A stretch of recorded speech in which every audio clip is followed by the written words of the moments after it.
And welcome to a special episode of Writing Through the Unknown. I'm your host, Michael, and today's guest is a very special guest who I've had the privilege of talking with for quite a while and following her along. And I know she needs no introduction, but couldn't really do it justice even if I wanted to try. So I'm going to turn it over to introduce herself. The one, the only, so amazing, so knowledgeable, Laura Eisenhower. Oh my goodness, you're so sweet. Well, thank you so much for having me. It's great to see you. Yes, it's been a while. I know, I think Florida at the event, right? Right. Yes. Well, if you want me to say a few words about me, I guess, let's see. I'm a researcher, author, astrologer. I've been a public speaker since 2010. I like to delve into, the exopolitics, galactic history, and the planetary grid network, and the dark technologies that have impacted our ability to fully remember ourselves, and also different events that took place that was all a part of this experience in this kind of earth that we're on, and how that relates to the Sophia energy, our divine blueprint. I'm into the bigger picture ET races, and especially the research that goes into what happened after the Second World War and my great-grandfather, President Eisenhower, former President Eisenhower's administration. But one of my great passions is understanding the junk DNA and what it's really made of, and how that corresponds to all these other things I've been talking about. That's really cool. And one question I'm sure you get asked a lot, but I'm curious the answer is, what is your opinion of the Christ-Sophia? What does it mean for humanity, and is it part of our awakening? Yeah, it absolutely is a part of our awakening. It's what I would call, and many others, like our divine blueprint, our true 12-strand and beyond capability, what we all hold inside, what we all carry. When I say inside, I just mean like soul memory level, pre-fall, before Anunnaki, before galactic wars. Just that divine inheritance that comes from true source, right? Mother, father, the Christ-Sophia, the two that emerge from the source field, and all that emerged from there is like the offspring. But when you start to have fallen groups in this free will kind of experiment and experience, then all of a sudden hybridization, manipulation of incarnate consciousness, and all sorts of, different events that have taken place, throughout our galactic history that have made it very, very difficult to hold that or remember that or reconnect with it, particularly after Tiamat exploded, which became the asteroid belt. So when, there's trauma in the land that is held in the planetary grid network here on this earth, those fractures or those trauma imprints connected to what came before, with this planet exploding and this kind of Lyran wars that stepped down into the Orion wars, and the reasons that things got so bad that a planetary body like Tiamat would actually explode. Also Maldek. I mean, when we drop down into this lower harmonic universe, the land and the planetary grids hold the fracture and traumas of what came before, because it's in its memory banks, with what happened. And portions of that Tiamat body are in the earth.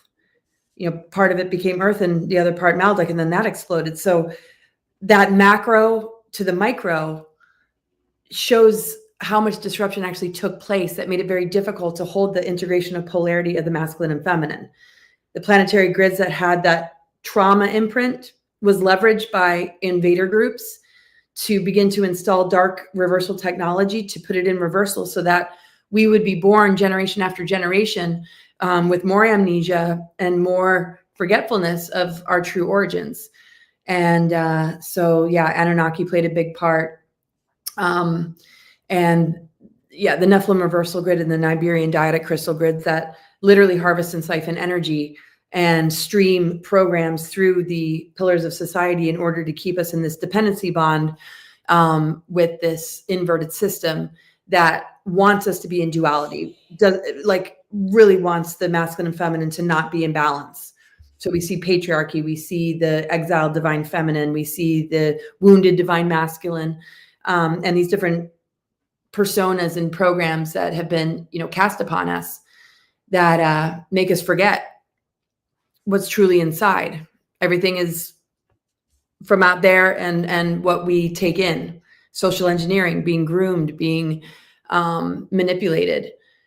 And then trauma loops that never get resolved that are passed down generation to generation. So it's not something that just comes natural when we're babies, when we're really little in our purity. Yes. But boom, the minute we land here, everything is trying to keep us from that inner knowing.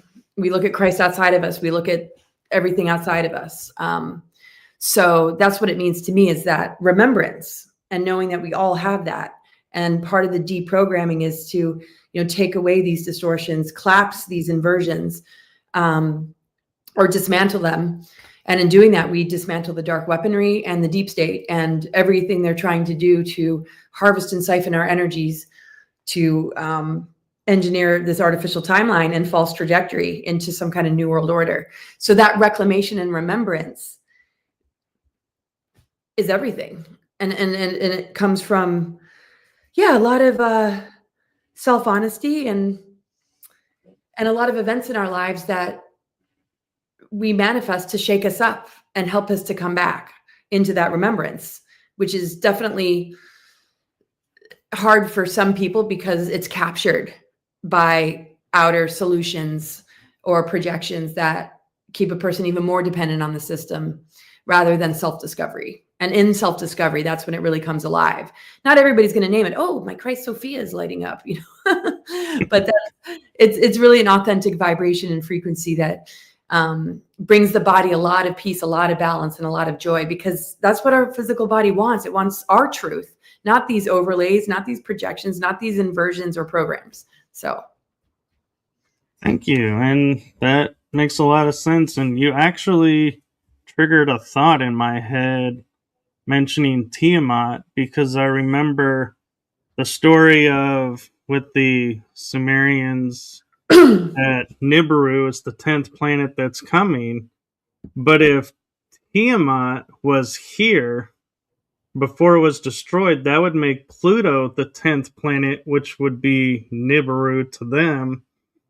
And it got downgraded from a planet, and that's the only planet that's been downgraded. So it got me wondering, did we mislabel Pluto? Is that really the home of, and we just are turning a blind eye and not thinking about it? Yeah, well, good question. I mean, there's just, a lot. I mean, Pluto is a really powerful planet connected to death, rebirth, alchemy, transformation, going into the underworlds and correcting inversion and distortion and reclaiming that creative cauldron in order to, alchemize, transform, and give birth to new realities. It connects with our reproductive organs and lower chakras, sexual centers, kundalini. So it's the whole Nibiru thing. And the amount of planets that came in after the fall or the collapsing of the Taurus system and the Tiamat explosion, how many more planets came into the picture, including Nibiru? That I guess, what is it, 360,000 year orbit, some say? I've heard it was already kind of partly destroyed and it's not returning. I don't know. To me, that's like the Anunnaki return that I don't think is going to be as successful as it's really about this divine blueprint returning. And that could be a part of it, but it has to bridge us back and not be the gatekeeper anymore if it's going to have any influence at all. And it's up to us to discern. So I don't know if that kind of connects to what you're saying, but it does. And it actually kind of links to the next question I was thinking about. And that is you like to talk about our galactic history. And as we're relearning our divine blueprint, it begs the question, why has our galactic history been hidden from us? What possibly could be the threat? Well, it's a big threat because this is how we heal, is to, dig deep into things that have happened, get to the root of it, and bring more unconditional love, more coherence, more understanding to the traumas and the wounds. If we're relying on what really happened, then that's what we do as a humanity. We address it, right? So they build hospitals, they have prisons and this and that, because they're dealing with the trauma and symptoms of something that we're not getting to the root of. Dysfunction, broken families and troubled children, people that have been influenced by the television, people that come in from past lives with, unresolved behavior patterns, ancestral patterns that haven't been resolved, and then you've got the cabal and the 13 families and the offshoots of all of that and the darkness that comes with that, and how that has become the underbelly of so many industries and institutions like Hollywood. And so we're in the symptomatic, and look outside of yourself and go on pharmaceuticals or go to this shrink but we're still not getting to the root. So a lot of this is coming to the surface because people are starting to see the underbelly behind Hollywood, the governments, the medical industry, the social engineering, the geoengineering, that, wow, there's something operating behind the scenes that this is not organic, this is not natural. But if we understood and went to school to learn our galactic history, we'd be like, oh, these wars happened. Oh, this dark technology was put in the earth grids. Here's the social engineering agenda that works in unison with these powerful dark weapons in order to harvest and siphon the energy of distortion and compliance and consent and all these addictions that we don't realize maybe are addictions. And also the punishment and reward system, people just wanting that pat on the back and that good paycheck. We're not addressing anything on a root level. So if we were to know that, we would be able to find careers, and we'd be in touch with our soul calling, which remembers that, which was there. We'd be addressing it. People would be doing a lot more of what we're seeing today, but a long time ago, right?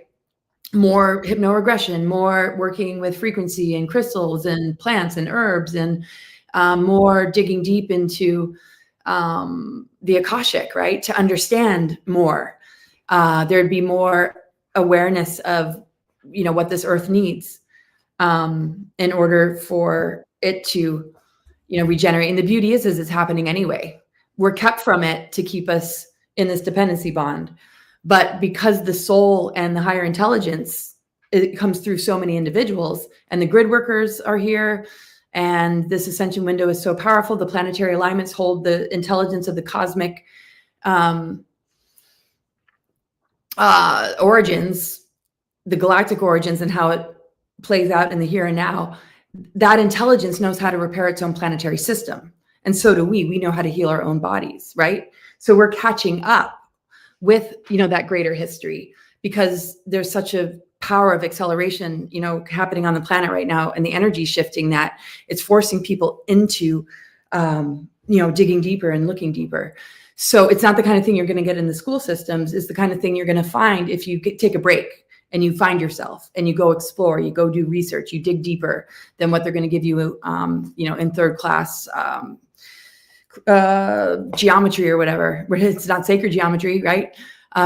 Science is saying it's junk DNA. That's not the true divine template, right? So we have to really pay attention to what doesn't feel right and begin to explore what that is, because then we become the educators and the reminders of this next phase of creation.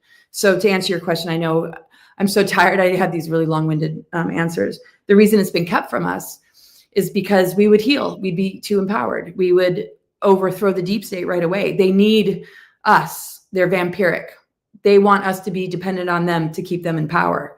So knowledge and wisdom, and wisdom that comes from knowledge, sort of like our own childhoods. If somebody gave you a script and gave you a storyline that wasn't true about what you went through as a child, how could you possibly heal if you weren't well, or truly heal? It's the same thing with our galactic history. We're kept from it because if we were to know, we would truly heal. And the thing is, it's all coming out. And it doesn't have to be about the information. It's also about tuning into trauma, tuning into imbalance within, looking at, the family members you were born to, the different things you keep attracting in your life, and really working out those kinks, and bringing balance and wholeness to yourself. And then you on a micro level are making a big difference to the bigger picture of it all. And life gives us everything we need to be able to achieve that. It's just when it gets captured by the system and these different, sorry, my neighbor, the person's outside. When it gets, captured by a system that doesn't want to look at that, doesn't want to help our children when they're getting downloads or they can't sit still, and understanding, wow, they might have a starseed mission. They might be somebody that is remembering Tiamat exploding. I mean, it's not a part of the dialogue. Can you imagine if it was? Then we'd be really addressing everything, and everybody would stand a much, much better chance of living a fruitful, embodied life. Because kids come in that way and we're not looking at it. We ignore it. And then hearing you talk about it, it got me started thinking about, like in the Bible, we have the Tower of Babel, where we all spoke the same language. We were getting too close to heaven. And then the gods destroyed the tower, split everybody up. Well, what if this tower was a spaceport? Well, there's a lot of that kind of stuff going. I mean, there are advanced civilizations. I mean, Atlantis, Lemuria, the original root races, Hyperborea or Polaris, Hyperborea, Lemuria, Atlantis. The gateways were open. There was a lot coming and going from Earth to off-planet star systems. The pyramid technology was in alignment with the star systems. So a lot of this kind of biblical or these kind of like stories, there was a lot more tech going on and a lot more symbolism connected to something that might not be exactly what these stories and myths told us. And so a lot went underground though, right? And right. So I'm kind of curious, what was your like aha awakening moment that got you started digging into the Venus mysteries? Venus mysteries. Well, I never really called it Venus mysteries, but I just always been connected with Venus. And we all are, right? We all have Venus in our charts. We all have a heart. But when one looks at the actual archetype of Venus or what Venus really represents, I mean, to me, it's the unconditional love of the mother. The Venus transits form a perfect pentagram. The orbit forms a perfect pentagram. It's very connected to the Magdalene energy and how the Sophionic corrections have helped the mother to anchor back into the planet. So when you look at the way Venus operates as a planet, it's truly fascinating because when you look at the symbolism of the inverted pentagram and how the ether goes into the ground and how it's symbolic of, Satanists and devil worship and things like that, that's a part of this greater network that worships the Baphomet, and it's part of the Dark Mother reversal grid technology, and also the Mothers of Darkness that literally are behind how the system is rigged. They're part of that architecture of inversion that has built the kind of societies that operate in modern times, in current times. And basically the system is rigged to keep the mother from coming back in. That's why the 13th sign is so significant. And the 13th sign is active right now. The 13th sign comes in November 30th to December 17th, and where we were December 8th. So the 13th sign represents the ether elements, which is the top point of the pentagram. And the Venus transits help to anchor that mother energy back into the planet. And that's when the sun started to move through the 13th sign again. So I have a lot about this in my book about, Venus. And then of course there's Valthor, there's the Divine Mother archetypes, Hathor, Magdalene, Inanna, Isis. They're all connected to Venus. And Venus, when you look at the archetypes of, these goddess energies, they're connected to nature, right? Persephone as well, and going into the underworld and coming back out again. And when you look at the seasons and how it's connected with that, it's pretty phenomenal. So, the morning and evening star, if you look up any of these archetypes I just mentioned, there's a strong affiliation to Venus. And so basically these signs in the sky signal the end of a great cycle of time. And according to the Mayan calendar, Venus and the revival of, this, Magdalene energy and the return of the mother brings that balance back and collapses all that reversal grid technology, and it's the override frequency. So there's just a lot about that. And to me, again, that's like the unconditional love of the mother that is wanting to reclaim her body and her children, but it's been kept out by this dark reversal grid technology, this dark satanic, network that has been entrapping the Achamoth aspect of the Sophionic energy that got yanked into matter, particularly after Tiamat's fall. So the 13th remedial flame comes in and corrects the inversion and brings it back to source again. And that's connected to Venus. That's connected to the sacred geometry that the Venus transits create. So that's chapter 1 of my book, everyone, if it doesn't make a whole lot of sense trying to explain it. But it's pretty wild. Like Ashiana says from Keylontic Science, and Lisa Renee as well. The earth is indeed a living entity upon whose back and within whose heart you all presently reside. And in polarity mechanics, earth is female with an organically female magnetic dimensional 13 monadic core. So, and that's what's so wild about the mothers of darkness and the 13 families. And all this inversion has literally rigged the system to keep that energy from returning. That is their greatest fear. And the fact that the mother energy has returned to reclaim her body means no New World Order. It's not possible, a New World Order or any of these. That's why when we see the psyops and false flags, they're falling apart. They can't take hold. The actual dark technology and that reversal grid technology has been removed and dismantled. And it's not through digging it out with your hands or with a shovel. It's through being the override frequency, holding the higher frequency, holding the sacred union energies, allowing grief and trauma to move through your body and release it. You literally collapse control grids through overriding the social engineering and all the things that have kept us as engineered humans, as socially engineered humans. Right. And that's how we also dismantle the geoengineering. We are way more powerful than we can imagine in taking down the dark technology, but it has to come from within. I just realized, as you were describing Venus and how it's, we think, Roman goddess of love, how it's the mother.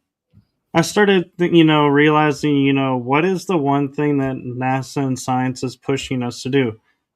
Venus and Mars. We have love, we have war. It's like we have the two energies that oppose, that are here in existence on this planet, that we're constantly going between. And so, do you think that's the real reason why the NASA is saying, we need to go to Venus, we need to go to Mars? Is not that they're the closest planets that they want to tell us, but it's the energies that are there on those planets. I don't know. I don't know much about, I was recruited to go to Mars. I know there's Mars colonies and Venusians that live underground in Valthor, and lots of Venusians at the conference I'm going to be at that focuses a lot on Venus, and a lot of people that have a strong connection, right? In their hearts. Somebody just wrote that they have Venus in the 8th house, which is a really powerful placement. And when I, name the archetypes, that's not really the source field, right? The source field is like Ein Sof, right? These are emanations of the mother, of walking the path, archetypes we all carry within ourselves. Same with the masculine, the Christos, right? But we have the masculine and feminine within us, the electric magnetic, the Christ-Sophia. It's a relationship. It's an integration of polarity that begins to dissolve the seals and fences that have been placed in our DNA. And that's a whole nother story or like explanation that, a lot of listeners and maybe you are, already familiar with. So the energies of Venus and Mars, and every planet has a lower octave and a higher octave. So I do presentations about the weaponization of the zodiac and how a lot of different tactics are being used to keep us in the shadow expression without moving through the shadow work. So Aries, Mars can be warlike, very aggressive, very me, just kind of like out for themselves. But it's also the planet of, willpower and divine identity, right? So Venus, the planet of love, can have its lower octave and its higher octave, unconditional love. But the thing is, they're meant to work together. Mars benefits from the love of Venus. Venus benefits from the warrior energy of Mars. They're opposite each other in the chart, in the zodiac. You've got Aries, Mars, the first house. Opposite, you have Libra, Venus.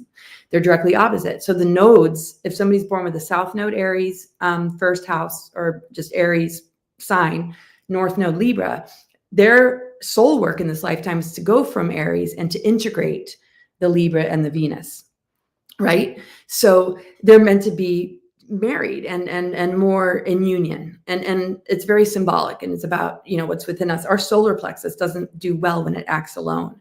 It needs to be the power of love. It needs to be the power that comes through from the heart, and vice versa, right? So Venus, when it's in action, it's a prayer in action. It's the love of pursuing what you're passionate about that has that willpower, right? So they work really well together, because Mars, when it's compartmentalized and it's lacking heart, can be really aggressive and abusive and a warmonger. Venus without Mars, sometimes it doesn't take enough action. And I mean, I don't know, every chart is different, but NASA and just the way that the planetary energies can be worked with sometimes, with bases on Mars, lunar bases, and the Saturn moon matrix, and the reversal grids on the planet Earth.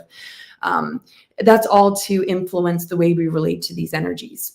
These planets connect to our organs, right? Saturn is the law of structure. It rules the skeletal system. Mars rules, the head, also the solar plexus, the heart chakra, Libra, right?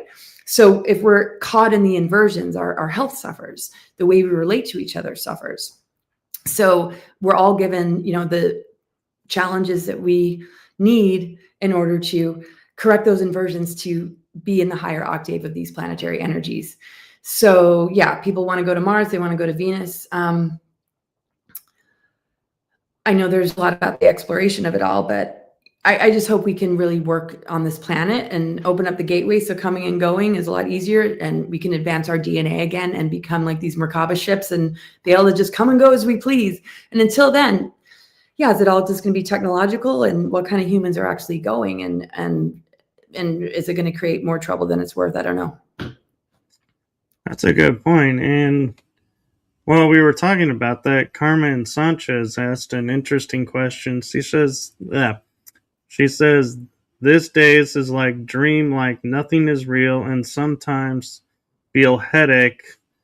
This can be part of the new energies that are coming in. Exactly. Boom. I mean, that's just the way to explain, or just give words to the energies right now. Saturn moving into Aries, Neptune moving into Aries. Neptune is the dream. Neptune is all about the multidimensional, the spiritual, the creative imagination. Saturn's all about structure, the law of structure. We've come out of dark Saturn, inverted Saturn, which is all about authority and control and mandates and, just answering to an outer authority, feeling conditioned. You don't necessarily feel conditioned. Maybe you are conditioned, but that's all Saturn. Energy blocks as well. The higher octave of Saturn is self-mastery and being able to become your own authority. You're not just always playing by the rules, unless they're important rules. Of course, there's some rules that we need to abide by, but it's more about personal authority, having authority over your space, having your own sense of what your structure, your physical body needs, without it being about what some outer authority is saying.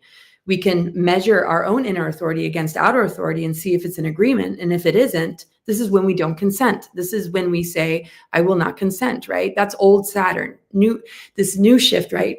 Saturn in Aries, Neptune in Aries is the embodiment of the divine human, where it is a dream. And we're the script writers of this dream. We're working with the law of structure, and we're moving out of inverted Saturn into the higher octave, self-mastery. In Aries, it means that we're embodying more of our divine human nature, but the weaponized inverted one that they want to kind of pull us into, even though the deep state and all this is crumbling, is being lost in the illusion, being easily thrown into, just feeling super confused and being caught in deception because of what the news is telling you. Only seeing the timeline based on what you're seeing outside of you, not being an empowered person that is actually creating your future.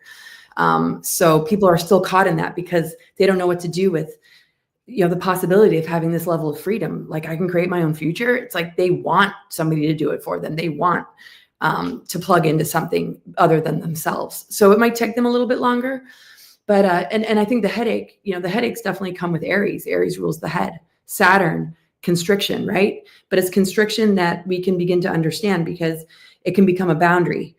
What is constricting you? Is it something that you read? Is it somebody in your life? Is it something you watched in the news? Well, that discomfort that Saturn can bring can become a boundary. Like, I don't want that in my life. And then, Saturn's a boundary.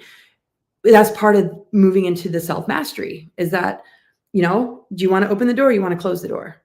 Having more personal authority. I want this person in my life. I want this commitment. I'm devoted.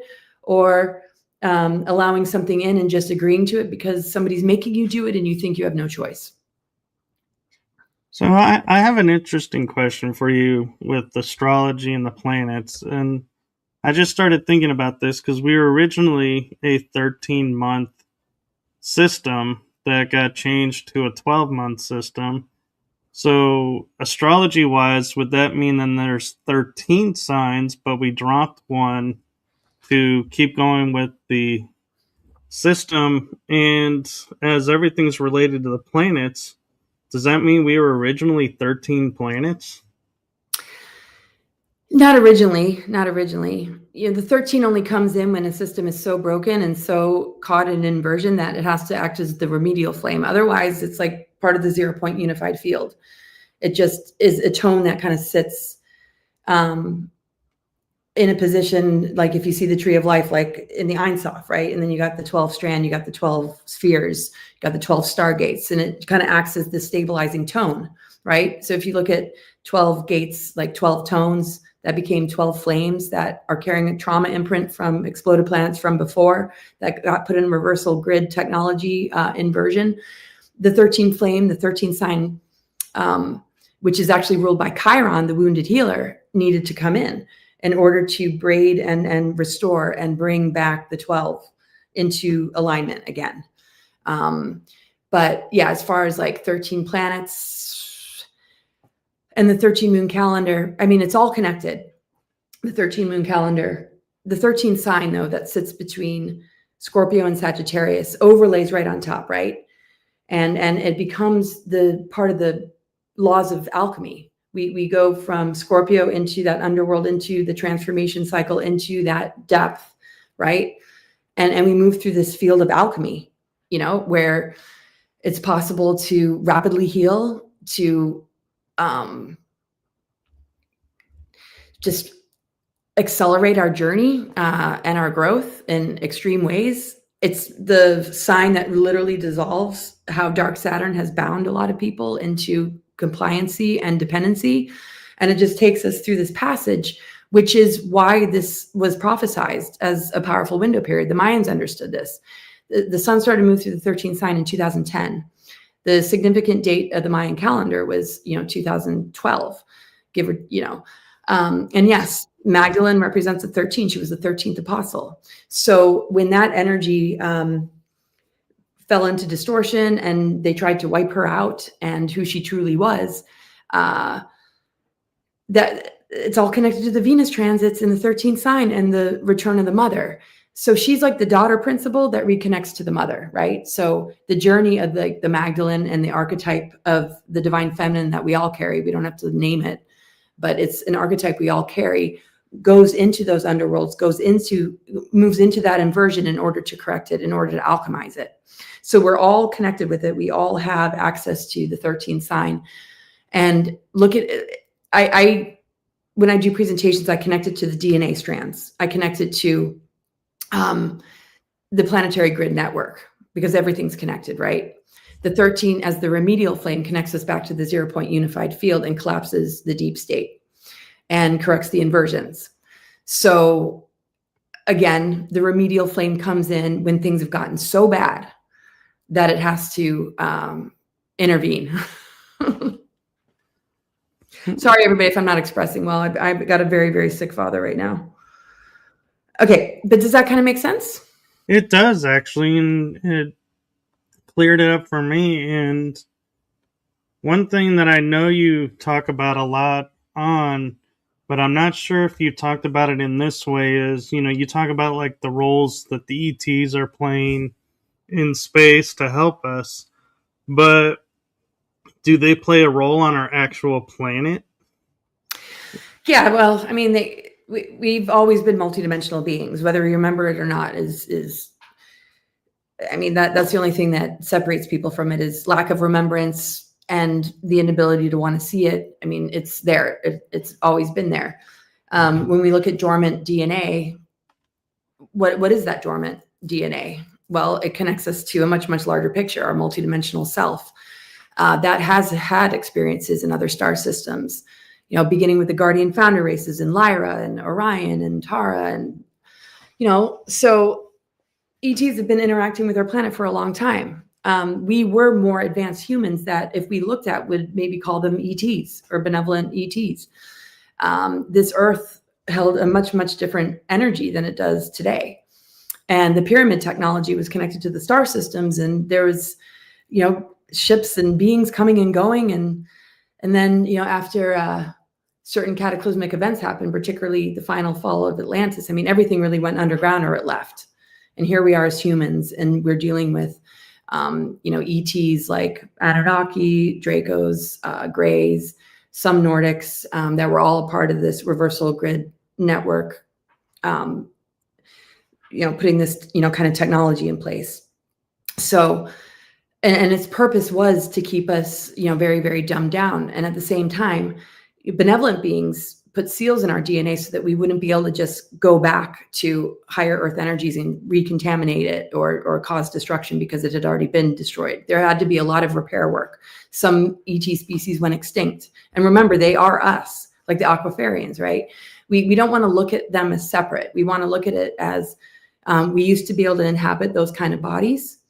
If we were more negatively oriented, we might have been captured by something that bioengineered us to become grays, to become like EBEs, to lose our reproductive capacities, and to, and that's what a lot of the transhumanism agenda is all about. And we've seen this in other star systems and in different phases of our galactic history, that humans can become grays, and humans have been benevolent higher ET beings. Here we are in our human vessel with a lot of dormant DNA. So if that was to be all switched on, then what are we, ETs again? But the thing is, we're on Earth, so we're Earth-based, right? But we don't have to be bound to the Earth.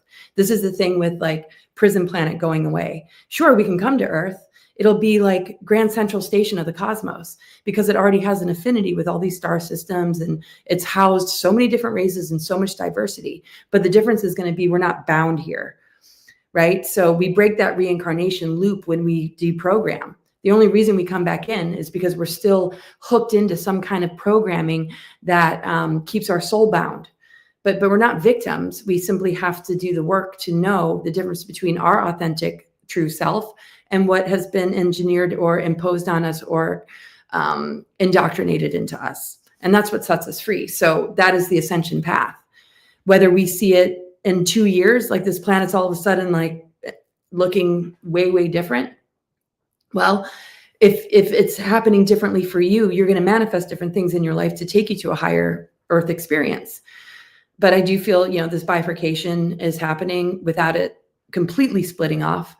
But it's like your soul is preparing for the next experience. And whether it's here or somewhere else, if your soul is growing, if you're doing the inner work, if you're dismantling programming, or you've always been somebody who hasn't really been programmed, but maybe slipped into it, we're constantly moving as souls, regardless of our physical environment, if we so choose to do that inner work. And that inner work is really remembrance, remembering who we are. It doesn't have to be hard work. It's just like that revelation of, wait, this is the real me versus, what we've turned into for the sake of others, or just to want to fit in or because we're scared of what people might think, you know?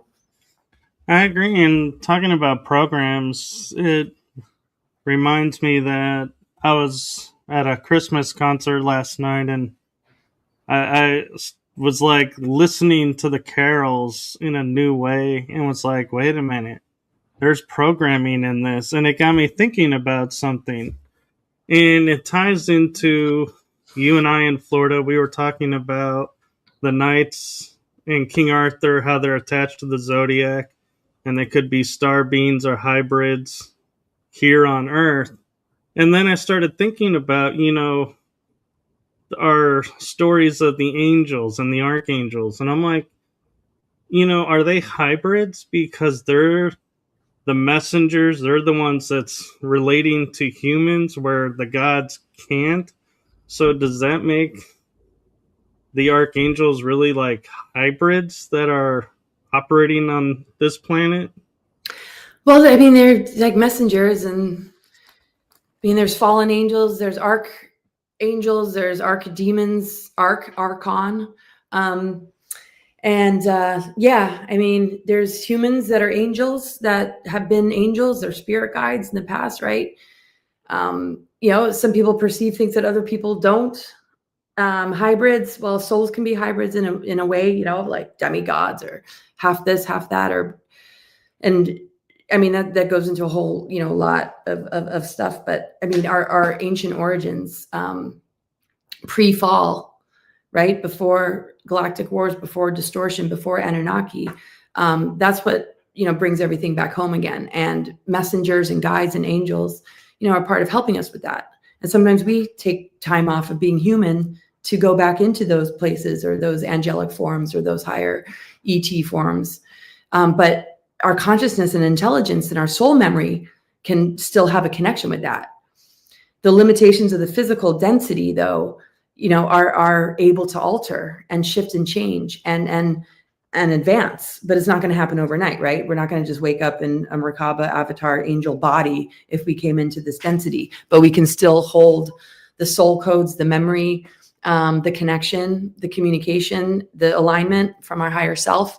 And that's what changes physical matter. That is what collapses the control grids, because we're anchoring in that energy and we're clearing out, where trauma and, dark rituals have kept the earth in a trauma loop as well. So, when we connect into that and bring that in, it collapses all of this. And this is what's been happening. And some people can put terminology behind it and talk about it. Other people just are doing it, maybe can't even explain what they're doing. I do my best to try and put it into words, but that's what so many souls have been doing. It's incredible. And it comes in the form of downloads. It comes in just these inner knowingnesses. I mean, that's our intuition, right? So that's why we have to honor our anxiety, anger, and depression and give it a voice, because it's our guide. It's telling us exactly who we are and what we need to do with our life. And we're so used to shutting it up, judging it, or wanting to medicate it or make it go away, when it's very, very important to give it the attention and voice it deserves. Then we're raising our vibration, because we're not being held down by symptoms we can't explain or reactions to life that other people might not understand. It's just so important, because this is not something that we find outside of ourselves. This is something we give permission to awaken from within, because it's already in there. We just have to remember. And all the weird physical symptoms and everything that feels off is part of the process of discovery. But we tend to fear it and think something's wrong with us, but it's the opposite. Something's wrong with the system that's keeping us from really pulling this forward or bringing it back into embodiment. And so Jasmine Hart 1481 has an interesting question for you. Outside of having a deep sense within, how does one know if they are an angel? And I kind of want to piggyback on that and say, how do we know it's not a false angel? What's the best way to know the difference? Well, I think if you were a fallen angel, you wouldn't probably even ask this question, because the fallen angelic energies are very much about false light, very much about domination. It's lost its angelicness. It's not in direct connect with source. So the fallen angels are connected to harvesting and siphoning human life force and energy because they don't have that direct connect anymore. So I'm not saying, Lucifer, I see Lucifer more as a principle, more as like a construct, more as a soul group, not just one individual or one being, right? And so fallen angelics tend to energy vampire off of other people. They have narcissistic tendencies. They have a lot of, kind of inner self-importance, but it's starting to create a lot of issues for them because it's not sustainable. It's not regenerative. It's not connected to unconditional love. It's not connected to benevolence. So people can have fallen angelic tendencies like negative ego, but if they were to begin to correct that or notice that, then the true angelic nature would emerge. So people that don't have that negative ego that they're caught in are very angelic, people that are loving, that love animals, that love nature, that love children, that, or at least are guardians and protectors, or have that instinct to want to protect if they saw anything being harmed or in danger. People that have compassion and care about other people's feelings. There are different levels of angels, right? But we're in physical form. So a lot of very advanced souls that are incredibly heart-centered, incredibly resilient, are like Christed beings. So there's a lot of earth angels. It's just, if you're a being of love, you're an earth angel. When you die, I can't say where you're going to go, but I'm sure the angels are going to be dancing around you because you are a frequency match to them. And if you're not and you're fallen, you might have to move through some difficult terrain in order to purify and clear that energy. Because I look at purgatory as purgatory. Something needs to be purged. You're kind of locked in between, the higher dimensions and the lower, right? I don't see it as heaven and hell. I see it more about frequency and, what you're carrying. If you're so corrupted in your negative ego, your soul is going to want to take you through a purification process. If you resist it and you want to stay a dark player, then you're going to make home in hell. You're going to love hell. You're going to think Satan's great, right? You're going to be like, bring it, bring it. But if you really want to correct yourself, you're going to go through the process of purification, of self-correction in order to get back to the angelic realms.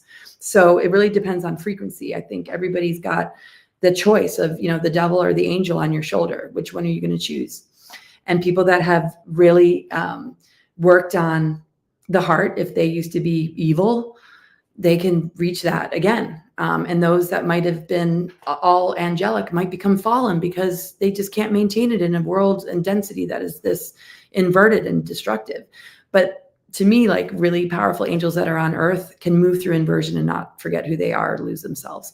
But we got to cut ourselves slack if that does happen, because this is the kind of world we're in. And this is why, to me, the angelic energy is compassion and forgiveness, and that we all help each other rehabilitate and get back to source.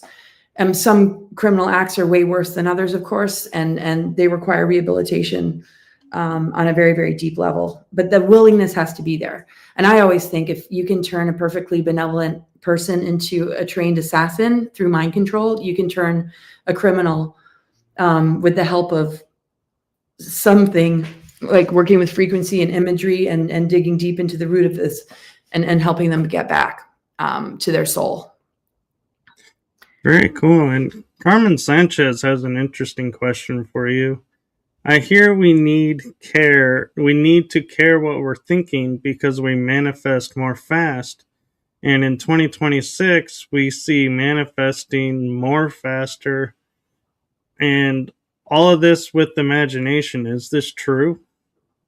Yeah, Mercury, the mind, Mercury is the magician archetype. Mercury rules Gemini, so communication, throat chakra, right? If we don't speak our truth, sometimes that manifests as thyroid issues, or feel like, it's just really hard to communicate. But yes, what is the quality of our thought forms? We shape reality based on our thought forms. That's why they use mind control, because they want to capture the magician energy to create magic to serve them, where we believe in what propaganda, what we're seeing in the news, we believe in it. So our thought forms basically make magic for them. They stay on top and we stay small, but that's all changing, right? Mercury also rules Virgo. How does the mind speak to the body? The body, mind, spirit, communication. If the mind is speaking programmings to the body does not like it. It gets sick eventually, right? Some programmings might keep it alive a little longer because, maybe it's coming from feeling really rewarded in your job and thinking you're like the greatest thing ever. And then realizing like maybe that career, that job wasn't everything. Then you have to be flexible. So Mercury, the way the mind talks to the body, if it's coming from the higher self and you're speaking your dreams and your visions and your inspirations to your body, if you're speaking self-love, if you're speaking your trust in yourself and what you're capable of doing, you're going to manifest miracles. You're going to accelerate in your healing process. You're going to manifest your dreams and visions into reality. But if it's caught in I can't do that, or that's impossible, or it's a negative frame of mind, or, it's hatred and toxic, that's going to really mess up your world, because you're the magician of your reality. And you got to ask yourself, how much is that energy being taken from you and used by others? Look at all the talent and skills that, people grow up with that the system wants to leverage. But here's a paycheck to make you feel better. And then all of a sudden, next thing you know, they're making you consent to what we saw in 2020 and all this crap that we had to go through. That was a very pivotal time of people being like, hey, I don't need to consent. And that redirect can be daunting, but you're the magician. You're the writer of your reality. I lived on the road so many times. I had no money at all. I had nothing. If my thought forms were like, you're screwed, or, your mom's really mad at you because you're not living this better life she wanted, it would just get darker and darker. But when I was thinking in my head, I'm abundant, I'm in the now, I've got everything in front of me, and I changed my thoughts, I would find money on the ground, I would meet cool people, and it just took that simple shift of thought that made all the difference in the world. And that I saw the magician like nobody's business. And then I got into astrology. I'm like, aha. I'd always kind of delved in it, but that was a great question, though. It's so, yeah. So I have a follow-up with, I'm curious your perspective on a little bit of galactic history that's coming to light. And that is, we have ancient Greeks and indigenous tribes that talk about a Earth that had no moon. And then and we're told, no, the moon is a natural object that broke off of the Earth. It's always been there. So what is your thoughts on what the moon really is? Well, after, Tiamat's explosion, it's been said that it was, brought in. It's like an artificial satellite, like a Death Star, and there's just ET beings or grays inside, and there's lunar bases and this and that. So there's, a very strong artificial component to the moon, kind of working like this kind of satellite and base. And then you got Saturn. What's the Saturn moon matrix? The rings of Saturn and how that relates to the moon. It's broadcasting a false reality. 98% of our consciousness for a big portion of humanity has been caught in this sort of artificial overlay. And how that relates to the moon. So that creates the imbalance, right? But it doesn't mean the whole moon is like that. There's a lot of ancient components to the moon. The 13 moon calendar, the higher octave of the moons. Again, every planetary body has its higher octave and lower octave. So even if it's been tampered with, even if it, comes from here and it became this or that, look at what the Earth became. It became a 3D planet, completely infiltrated and overtaken by, the cabal, like an infestation. But is that really what's underneath it all? No, this is an incredible planet. This is a beautiful planet. So when you bring the moon back to where it began and bring it back to the body that it emerged from, then we're connecting to the more ancient, more higher octave of the lunar, which the outer planets help us to connect with. So it's one of those things where, yes, if we didn't have a moon at all, we'd be very different, I'm sure. But there'd be some sort of lunar energy, because the lunar, is a part of who we are. It's part of the feminine. It's part of the silver and gold gateways. It's just the artificial overlays and the traumas and galactic wars and exploded planets allowed for a lot of intruder and controller races to use dark technology to influence these planetary systems to impact us and control us, because they know that it connects to our body, it connects us to our physiology. All the planets do. So if you can manipulate the planets, you can manipulate the humans. And they use, trauma and our amnesia and everything in order to achieve that. But they're not in charge here. There's the guardians, there's higher benevolent beings that are a part of this whole equation. But we have to move through the gatekeepers and collapse our relationship to the dark ones in order to reach them, because we don't realize how much more attached to them we are. And the way they attach us is through the programmings and through the dependency bond with a system that is based in inversion that connects with the planets that they have weaponized. That's why I do presentations about the weaponized zodiac and how these planetary bodies have been manipulated to keep us down. And we are overthrowing all of that by reconnecting to the more ancient. It's like sort of saying, if you have an artificial arm, you still have an arm, you still have the energy field of an arm, you still have past life memories of when you actually had a real arm, I mean, that's a bad example, but I'm just saying, like, there is an ancient template of all of this that we can connect with, which exists within us. And when we embody it, we collapse the weaponization of the planets and the signs and the planetary grid. And I know we're getting close to the hour, but if you could, I have one question that I'm very curious your thought of, and I don't know if you can answer it in a few minutes. But that is, we're focused on first contact being with the ETs out in the solar system. But do you think our actual first contact will be inner Earth? Could very well be. I mean, people are having first contact all the time. For some people, they'll be like, first contact, I've been contacted since I was a kid, or I've been contacted for many lifetimes. But yeah, in the bigger picture, world stage kind of level. Is her name Jordan? Jordan Shea. On a bigger picture, level, I don't think we're all going to have the same experiences. I think the government's disclosure is really about this first contact, landing on the White House lawn and this and that. We've already had UFOs flying over the Capitol. We've already had the LA, the UFOs, the battle in Los Angeles, right? There's already been Roswell crashes and numerous down crashes of UFO craft.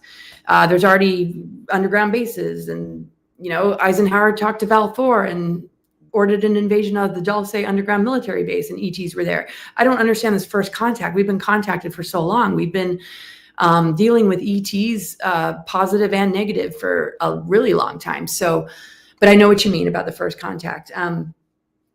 Yeah, it's the one that will awaken the sleeping masses, the ones that will see it like that. They don't have this bigger picture information like you and I do, and your listeners and a lot of people we know. They haven't been a part of this dialogue. So how manipulated is that going to be? And who is it going to be?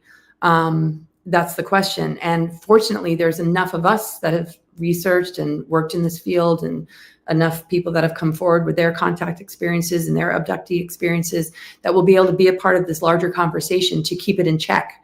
Just like conspiracy theorists and architects and engineers for 9/11 kept all that in check. So there's enough informed and intelligent people on the planet to help the masses discern what this first contact really is. Is it blue beam? What is it? As far as like what I would consider to be the best kind of first contact would be like the guardians and some of the more benevolent ones. And that's there. The veil is thinning. We're going to see a lot more than we can imagine, but can we get through that first contact kind of scenario first? Because the ones that are really here to dupe us don't want us to see what's on the other side of the veil, which they've been trying to keep us from for a really long time. It's just they don't directly intervene. Balfour was rogue. A lot of benevolent beings more have like personal contacts when it comes to bigger picture, like showing up for everyone. We got to get through this next phase before the veil is fully lifted and it's more visible. Right now, we have to move through a potential layer of deception, which I don't think is going to be as bad as some people have predicted. And I think it's going to be a mixed bag, because with every positive event, there's always a psyops that wants to cover up so we don't experience the real deal. But that's all collapsing. I mean, I think we're way further ahead than we have been, and we've come way further than they ever expected us to. That's good to hear, and that puts a lot of hope into the world, which I think we need. And since we are out of time, do you want to share where people can find your book that we've been talking about? Yeah, so it's called Awakening the Truth Frequency, and I got to put it back on my website because this other website I'm not using, and that's where my book was. But I'll give you the website to get the book, cccpublishing.com, big C, cccpublishing.com. And Amazon, you can find it, Awakening the Truth Frequency. I get into all these topics, and you can take your time with it. And it's a little easier to digest than me, who hasn't gotten any sleep in a couple days. But I really appreciate you having me on. I hope I did okay, guys. And my website is cosmicgaia.org, COSMICGAIA, Gaia.org. You'll see all my social media links. I have a Substack, and I do a lot of really interactive things. And yeah, I have a subscription, and yeah, you can book a reading with me, and I can check out your chart. And anyway, it's been great to spend some time with you. Yes, well, hopefully get to have you back on again. And I want to say two things real quick to you, because I know you do have to go. First is my heart and my show's heart to you with what you're going through with your dad. Oh, thanks. He's an amazing man. Yeah. Just so everybody knows, my father's got days to live, and he's with my sister right now. I'm heading over there in a little while. But yeah, we're trying to get him into hospice in Florida. I was going to fly him home to New York, and the plans changed. And so I'm glad to be able to take the time out to say hi to everybody. But yeah, I'm a little bit like, my attention is in so many places. I hope, yeah, that it came across in a way that made some kind of sense to what's deep within you. That's why I call my book Awakening the Truth Frequency, because it's really about what emerges in you. It's about your truth. And when we all live our truth, we can harmonize and begin to, yeah, recognize that diversity and harmony is true oneness. So thank you. And the second thing I want to say is also my heart and the heart of my show to you. Thank you for what you're doing for humanity. Oh, thank you so much. Thank you as well, Michael. It's been so wonderful to get to know you. I appreciate all that you do. And I appreciate your feedback, Jordan, and everybody who was able to tune in, and you too, Carmen, and your comments. And my Substack thing, I'm actually doing a Q&A tonight. You can find my Substack link on my website, cosmicgaia.org. So I'm going to make it more interactive, but I write a lot of articles there and things you can really take your time with. So much love, you guys. Yes, thank you. And her links are in the description. Oh, sorry, I didn't mean to speak over you. I was just going to say the links are in the description, so you should be able to find them there. Sweet. So, okay, thank bye. you. Bye-bye. Bye-bye, everyone. Have a wonderful week.